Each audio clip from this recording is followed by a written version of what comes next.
학생들 지금 설 연휴 잘 보내고 있습니까? 선생님도 지금 설 연휴 동안 잘 보내고 있습니다.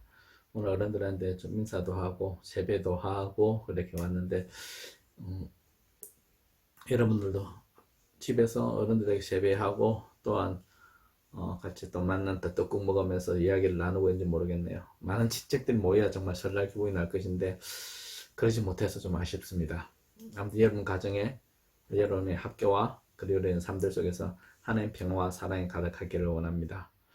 오늘 본문 말씀은 누가복음 12장 22절에서 31절 말씀인데 내가 잠시 공동번역을 해가지고 잠깐 읽어줄게요. 여러분 잘 들어보시기 바랍니다. 예수님께서는 제자들에게 이렇게 말씀하셨다. 그러니 잘 들으라. 너희는 무엇을 먹고 살아갈까? 또 몸에다 무엇을 걸칠까 하고 걱정하지 마라.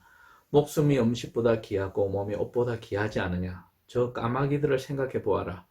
그들은 씨 뿌리지도 않고 거두어 들이지도 않는다. 그리고 곳간에 창고도 없다. 그러나 하나님께서는 그들을 먹여주신다. 너희는 저 날짐승보다 훨씬 더 귀하지 않으냐?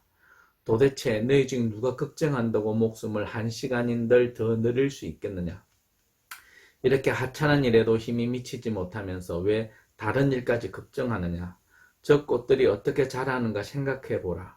그것들은 수고도 아니하고 길쌈도 하지 않는다. 그러나 온갖 영화를 누린 솔로몬도 결코 이 꽃 한 송이만큼 화려하게 차려입지 못하였다. 너희는 왜 그렇게 믿음이 적으냐? 오늘 피었다가 내일이면 아궁이에 던져질 들꽃도 하나님께서 이렇게 입히시거든. 하물며 너희에게 얼마나 더 입혀주시겠느냐. 그러니 무엇을 먹을까 무엇을 마실까 하고 염려하며 애쓰지 마라. 그것들은 다 이 세상 사람들이 찾는 것이다. 너희 아버지께서는 이 모든 것이 너희에게 있어야 할 것을 잘 알고 계신다. 너희는 먼저 하나님의 나라를 찾으라. 그러면 이 모든 것들을 곁들여 받게 될 것이다. 여러분 잘 아시는 말씀이죠. 우리가 찬양도 하잖아요. 먼저 그 나라와 의를 구하라. 이렇게 우리 찬양도 하면서 이 말씀을 완전 외우는 말씀입니다. 근데 오늘 이 말씀을 보면서 우리가 좀 생각해야 될 게 있습니다. 그 전에 우리가 예수님께서 이 말씀을 하시기 전에 어떠한 상황이 있었냐면은 율법 교사들하고 바리새파 사람들이 바리새파 사람들을 향해서 예수님께서 해칠한 무덤 같다면서 그들에게 야단을 치죠. 그때부터 이 사람들이 예수님의 대답에 터집을 잡으려고 막 노리고 있었어요. 그리고 그 상황에서 또 어떤 사람이 또 있냐면 수많은 사람들이 몰려들어서 서로 짓밟힐 지경에 이르렀어요. 두 부류의 사람이 나오죠. 예수님의 말을 터집 잡으려는 율법 교사와 바리새파 사람들이 있고요. 또 예수님의 말씀을 들으려고 모여드는 많은 사람들이 있었어요. 근데 예수님은 어디에 포커스를 맞추실까요? 네, 두 번째, 말씀을 들으려고 모여든 사람들을 예수님이 보셨습니다. 근데 그 사람들을 보고 예수님께서 마음이 아프신 것 같아요. 그들이 목 잡는 양같이 이리 몰려다니고 저리 몰려다니고, 그들이 하나님 말씀을 정말 듣고 하나님 말씀대로 살아야 되는데 그 말씀을 가르쳐야 될 율법 교사와 바리새파 사람들은 율법적으로 그 하나님의 백성들에게 더 많은 짐을 짊어줄 역할만 했지 그 짐을 가볍게 할 수 있는 그런 역할들을 전혀 하지 못하였거든요. 그래서 예수님께서는 이 말씀을 들으려고 모이던 사람들에게 하나님 나라에 대한 말씀을 합니다. 그리고 그들에게 꼭 하는 말씀 있죠. 하나님을 경외하라고 이야기합니다. 즉 하나님을 두려워하라 그러는데 이 사람들이 정말 두려운 것은 하나님을 두려워하는 것이 아니고 이 사람들이 두려워하는 뭐냐면은 육신을 죽일 수 있고 육신이 힘들게 하는 그 바리새파와 율법 교사들과 제사장들과 또 로마 백성들이고 로마 사람들이었죠. 그들이 너무 두려워서 하나님을 섬기는 것조차도 그들이 할 수 없는 그런 상황이었는데 예수님께서는 그들을 향해서 그들을 두려워할 것이 아니라 하나님을 두려워하고 하나님을 경외하라고 이야기합니다. 왜? 예수님께서 그 이야기를 하셨을까요? 육신만을 죽일 수 있는 자와 육신과 영혼까지도 죽일 수 있는 분의 차이라고 이야기합니다. 우리는 하나님 어떤 분일까요? 우리가 오늘 본문 말씀 12장에서 12장보다 11장부터 해서 예수님께서 말씀하신 걸 우리가 한번 정리를 한번 해봅시다. 참새 한 마리도 어디로 갈지, 이리로 갈지 저리로 갈지 잊지 않으시는 그런 하나님을 우리는 믿고 경외해야 됩니다. 두 번째, 머리카락 하나도 세신바 되시는 하나님, 우리의 모든 것들을 아시는 하나님께서 하나님을 정말 경외하고 두려워해야 됩니다. 그리고 하나님을 더 두려운 건 뭐냐면은 네가 나를 안다고 정언하면 나도 너를 안다라고 정언할 것이고, 네가 나를 모른다고 하면은 나도 너를 모른다고 정언할 것이다 했습니다. 정말 두려운 말씀이죠. 여러분, 어디서든지 하나님에 대해서 내가 시인하는 그런 사람이 되기를 원합니다. 내 마음속에 조금만 불이익이 있다 해서 난 하나님 몰라요 라고 이렇게 하는 어리석은 짓은 안 했으면 좋겠습니다. 그리고 성령을 모독하는 사람을 용서하지 않는 분. 우리는 사랑의 하나님만 계속 들었는데 정말 무서운 분이시죠. 저도 처음에 배울 때는 하나님에 대해 사랑만 배웠지 이렇게 무서운 하나님을 잘 몰랐어요. 근데 성경을 보면 볼수록 무서운 하나님이 계세요. 하나님의 해초리 정말 무섭습니다. 여러분들 두려워하고 경외해야 됩니다.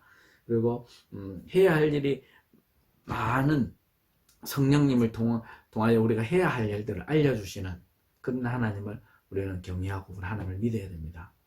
그리고 하나님은 우리의 재판관이신데, 재판관이라 그러니까 또 뭐 사람들이 와가지고 형님의 재산을 갖다가 나에게 안 줍니다, 그것을 좀 나눌 수 있도록 재판해 주세요, 그런 재판관이 아니고요, 우리의 삶을 우리가 하나님의 나라에 가서 하나님의 백성과 그리고 하나님의 백성이 아닌 사람을 구분하는 그런 재판관이신데, 사람들이 우리 재산과 세상 것을 가지고 하나님께 재판해달라고 하는 사람들이 있었다고 하죠. 그런 사람은 분은 아니라는 겁니다. 그리고 하나님의 자녀를 입히시고 먹이시는 분이라는 것을 이 누가복음 통해서 우리 하나님 어떤 분이신가를 정확하게 이야기하고 있죠. 그러니까 여러분들 하나님을 두려워해야 됩니다. 하나님을 경외하고. 근데 세상에 있는 사람들을 두려워하는 것들이 아닙니다. 이런 하나님을 두려워하고 하나님을 믿으며 우리 하나님과 함께 가야 됩니다. 우리가 오늘 근데 이 두려운 하나님을 믿으면서 어떻게 우리 소망을 가지라고 이야기할 수 있죠. 그렇습니다. 우리는 소망은 이런 하나님을 나를 잘 알고 머리끝까지 세신바 되시는 하나님을 내가 믿고 하나님을 나를 아시기 때문에 그분을 믿고 경외함으로써 우리가 소망을 가진다는 겁니다. 이 소망은 어디에 대한 소망이냐면 하나님 나라에 대한 소망이라는 거죠. 그럼 하나님의 나라는 무엇이냐? 그러면 하나님의 다스림이 있는 나라입니다. 누구를 다스려요? 우리를 다스리는 하나님의 그 능력 안에 들어가는 거죠. 우리 공간복음에서는 하나님의 통치 영역, 권위의 영역, 하나님의 왕권이 있는 곳에 들어가는 겁니다. 그럼 그것을 하기 위해서는 우리가 무엇을 해야 될까요? 예전에 캐톨릭에서는 면제부도 사야 되고 돈도 내야 되고, 여러분들 헌금 많이 낸다고 우리가 하나님 나라 가고 헌금 못 낸다고 하나님 나라 가지 않고, 교회 출석을 많이 한다고 해서 되고 그 눈으로 보이지는 것들만 그럴까요? 그러면은 죽기 전에 잠시 하나님을 영접한 사람은 천국에 못 갈까요? 그것도 아니지 않습니까? 여러분들 우리가 하나님 나라를 우리가 가진다는 것은 딱 한 가지만 된다 그랬죠. 우리가 먼저 그 나라와 그 의를 구하라. 그러면 이 모든 것을 너에게 더 주시리라고 했죠. 너희는 먼저 하나님의 나라를 찾고 구하라라고 했습니다. 하나님 나라를 찾고 구하는 것은 무엇일까요? 여러분, 내가 이 대한민국의 국민이 되었다는 것을 나타내는 것은 내가 대한민국의 법과 질서 속에 들어가고 나의 주민등록증을 이쪽에 가지고 그것을 찾아가는 겁니다. 그럼 하나님의 나라에 내가 산다는 것은, 하나님의 통치를 받는다는 것은 하나님의 말씀 안에서 그 말씀과 산다는 거죠. 내가 하나님의 말씀을 지키고 하나님의 말씀대로 내가 살아갈 때에 내가 하나님의 백성이며 하나님의 사람이고 하나님을 경외한다는 걸 표를 할 수 있다는 거죠. 여러분들 오늘 이렇게 우리가 말씀을 듣고 이렇게 말씀을 나누고 하는 것은 다른 것이 아닙니다. 하나님의 법과 하나님의 통치하심을 알고 우리가 이 작은 예배를 이야기하고 말씀을 듣는 것이 내가 하나님 나라를 찾고 구하는 조그만의 우리가 노력함이 된다는 거죠. 그리고 이것을 아는 사람들은, 이것을 알고 믿은 사람들은 더 이상 하나님의 것을 벗어나지 않고 하나님의 말씀대로 살아가면서 하나님을 경외하고, 그러면서 우리가 하나님 나라의 시민자로, 하나님의 나라에 있는 우리가 하나님의 자녀로서의 우리의 삶을 영위할 수 있는 것입니다. 이것이 바로 우리에게 소망이 주는 평안함이라는 겁니다. 우리의 소망은 이 세상에 있는 것이 아니고 하나님 나라에 있는 것이니까요. 그 소망을 가질 때에 이스라엘 민족이 그 로마의 압제와 그리고 제사장들과 율법 교사들과 바리새파 사람들의 그 억압 속에서도 그들이 소망을 가질 수 있다는 거죠. 그러면서 그들이 평안할 수 있다는 거죠. 오늘날 우리는 더 좋은 것들로 우리가 살아갈 수 있지만은 정말 우리 속에 진짜 평안은 이 소망이 주는 평안함, 하나님 나라를 찾는 평안함이 여러분과 또 우리 가정들 속에 있기를 간절히 소망합니다. 설 연휴 잘 보내시고요. 항상 건강하기를 소망합니다. 다음에 또 만납시다. 샬롬.